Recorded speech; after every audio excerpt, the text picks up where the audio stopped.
How does a work of art actually convey meaning? How does a series of painted strokes suggest a figure, or a lily convey purity, or a tooled halo suggest sanctity? Well, one way of answering questions like these, which are really questions about signs and the communication of meaning, is by using what's called semiotic analysis. Here then, I want to give you a brief sense of what semiotic analysis is and of how it offers some productive models that we can use in thinking about how works of art function. Semiotic analysis first took shape more than a century ago in the field of linguistics and is largely associated with the work of two men, Ferdinand de Saussure, who was a Swiss linguist, and Charles Peirce, an American scholar. Both men were basically interested in how signs, and here they meant words, either spoken or written words, communicate meaning. They wanted to know, in other words, how a series of mere letters or sounds can imply a complex concept or call to mind a particular thing. Well, one of the first steps taken by Saussure was to argue that a sign was actually composed of two elements, which he called a signifier and a signified. The signifier in his scheme was the word, and the signified was the concept or thing for which it stood. So, when I pronounce the word rose, in other words, you might picture the actual flower. And if you do, we've created a functioning sign, which is rooted in social and linguistic convention. Well, that seems simple enough, and it's pretty easy to see how it might be applied to works of art as well.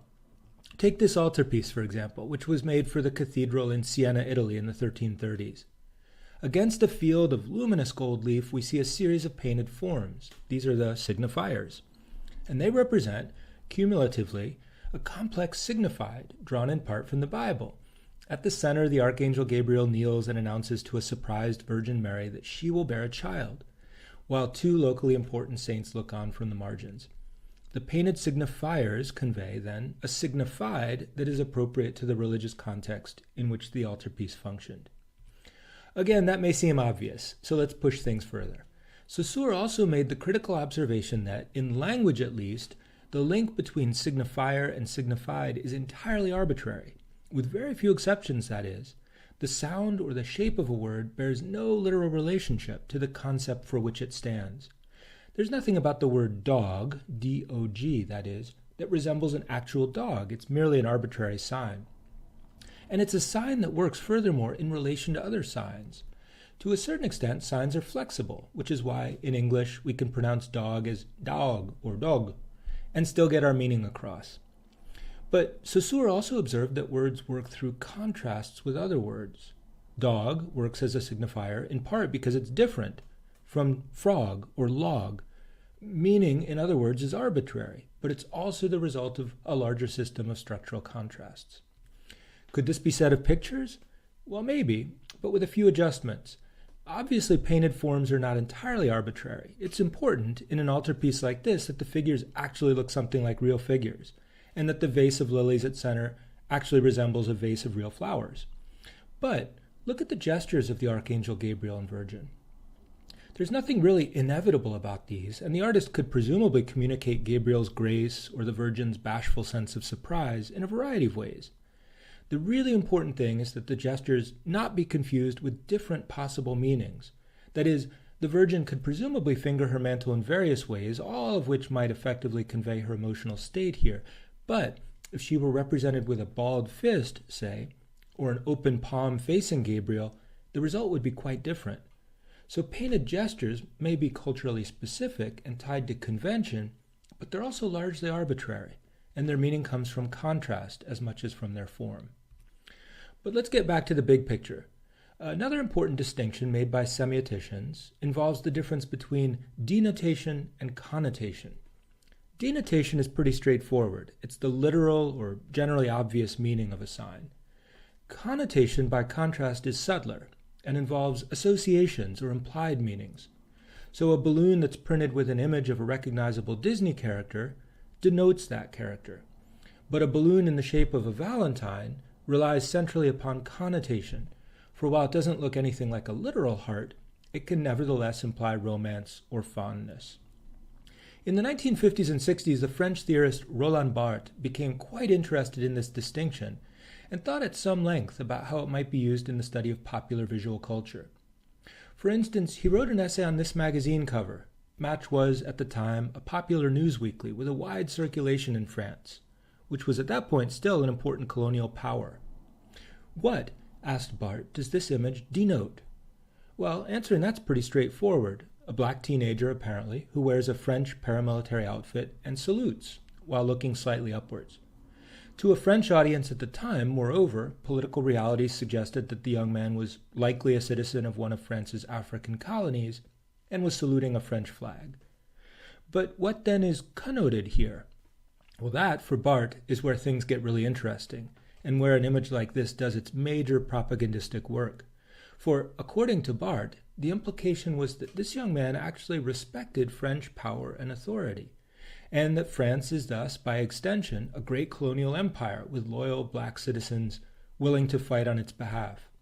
None of this is actually literally spelled out, of course. Rather, to Barthes, it's connoted or suggested by the image, which functioned to reassure a nervous French population about the stability of its empire. Barthes also thought closely about the related strategies of advertisers. In an even more famous essay, he offered a semiotic analysis of this ad for products made by Panzani, which produced pastas and sauces. On a denotational level, Barthes noted, we see a string shopping bag full of Panzani products and fresh produce against a red background. On subtler levels, though, the image is constructed to make certain insinuations. The stuffed bag and the items that seem to tumble forth from it recall a cornucopia or horn of plenty and suggest that we can make a full meal out of Panzani products and a few tomatoes and mushrooms. There's also an implication of freshness. It looks as if we've just returned from market. And finally, Barthes noted that the ad also connotes what we might call Italianicity, for the dominant colors are red, white, and green, that is, the three colors of the Italian flag. Advertisements then work simultaneously on denotative and connotative levels to construct meanings or position their wares. All right, let's add one last complexity. Saussure and Peirce also noted that signs can be assigned broadly to three different sorts of classes. Some, as we've seen, are icons. They look or sound like the object they signify. The word buzz might offer a useful linguistic example here. It's an instance of onomatopoeia in which the word actually sounds like the principle it's communicating. Most signifiers, though, are purely symbolic. Their connection to the signified is, as we've seen, conventional rather than literal. And finally, there are some that can be said to be indexical, that is, signs that are the physical traces of the thing they represent. Take my voice in this recording as an example. It sounds like me, or stands for me, because it's the actual outcome of sound waves that emanated from my vocal cords. It's an indexical residue, linguists might say, of my speech. And these terms have clear potential when we turn back to the visual arts.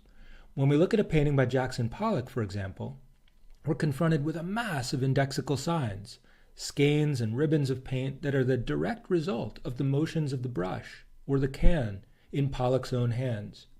These spiraling forms aren't meant to look like or symbolically represent something, but they do nevertheless clearly convey, due to their indexical status, the gestural motions of the painter.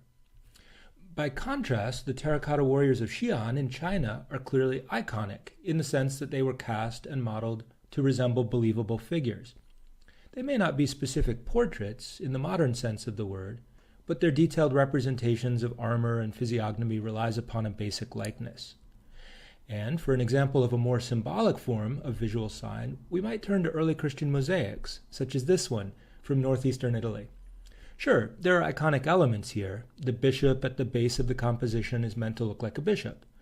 But the sheep to his left and right aren't meant to be seen as literal sheep. Rather, they're symbols that signify his spiritual flock or his congregation. So these terms can help us to speak with some precision about how visual meaning is construed or communicated. But let's be clear, even single works of art can involve a combination of icon, index, and symbol. We call this polysemy. It's a sort of multidimensional, layered form of signification. Here you see a photograph of a performance by the artist Kazuo Shiraga. Shiraga was connected to the Japanese Gutai group, which was deeply interested in extending the lessons of Jackson Pollock and in using their bodies as expressive vehicles. Gutai literally means something like body tool. In this performance, Shiraga wrestled with a field of mud in a sort of enthusiastically pointless, existentialist combat that vaguely alluded to the sheer struggle of artistic creation. In one sense, then, it's a symbolic work. The mud isn't really meant to look like anything, but to stand for any material or medium that confronts any artist anywhere. But it's also, at the same time, an iconic work. The artist, wearing a loincloth, is clearly represented here, and he looks something like a sumo wrestler as he engages in this primordial duel. Finally, at the same time, it's also indexical in at least two senses. The marks in the mud are the traces of the artist's gestures, and the photograph that we see is a direct physical record of the fall of light upon film. In other words, this image is in fact a dense condensation of different semiotic strategies or modes of signification. And so, when we look at a work of art, we can use semiotic analysis as a means of articulating some of the strategies implicit in that work and of identifying how it creates meaning. Look at the words that lead from Gabriel's mouth on the left to the Virgin Mary's ear on the right. On the one hand, they're arbitrary symbols. Here they're in Latin, but presumably the angel spoke Hebrew to Mary. But they're also iconic forms, clearly recognizable letters that spell out the divine news, denoting God's plan for Mary, but also connoting in their elegant Gothic forms the sanctity of the moment. And finally, they're indices or indexes. Raised in slight relief above the gold ground, they remind us that this is, after all, a handmade product and the outcome of physical work as well as elaborate thought. They're polysemous signs, in other words, that open up, like semiotic analysis itself, in various directions, and remind us of the complex ways in which artistic meaning originates and circulates.